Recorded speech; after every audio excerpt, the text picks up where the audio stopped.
அட இட்லி தோசைக்கு மாவு இல்லையா? உடனடியான டிஃபன் ரெசிபி இந்த மாதிரி ஈஸியாக செய்து பாருங்கள் சட்னியோட.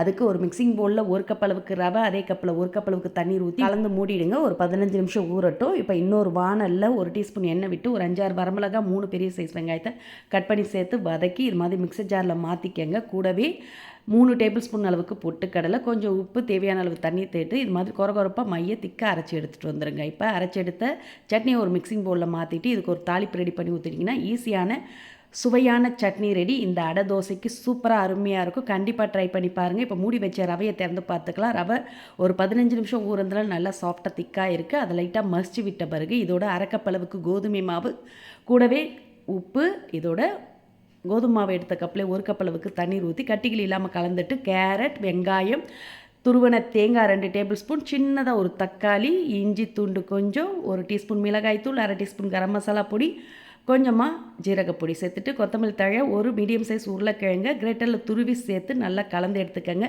இதில் சோடாப்பு தயிர்லாம் சேர்க்க வேண்டியது இல்லைங்க. அப்படியே மாவை ஊற்றி சுட்டு எடுக்கலாம். இப்போ இது மேலே கார்னிஷ்க்கு 2 சின்ன வெங்காயத்தை பொடிசாக கட் பண்ணி சேர்த்து மிளகாய்த்தூள், மல்லித்தூள் சேர்த்து கலந்து எடுத்து வச்சுக்கோங்க. உப்பும் சேர்த்து இப்போ தோசை தவா சூடானதும் அதில் 1/2 கரண்டி அளவு மாவை ஊற்றி இது மாதிரி கொஞ்சம் அடை மாதிரி திக்காக தீத்திட்டு இது மேலே கார்னிஷ்க்கு வெங்காய மசாலாவை தூவி கொஞ்சமாக நல்லெண்ணெய் விட்டு சுட்டு எடுத்திங்கன்னா நல்லா மொறுன்னு சுவையான இன்ஸ்டன்ட் அடை தோசை ரெடி. இதை நீங்கள் நைட்டு டின்னருக்கு, காலைல பிரேக்ஃபாஸ்ட்டுக்கும் சட்னியோடு இந்த மாதிரி செஞ்சு கொடுத்து பாருங்கள். 4 எக்ஸ்ட்ரா கேட்டு வாங்கி சாப்பிடுவாங்க.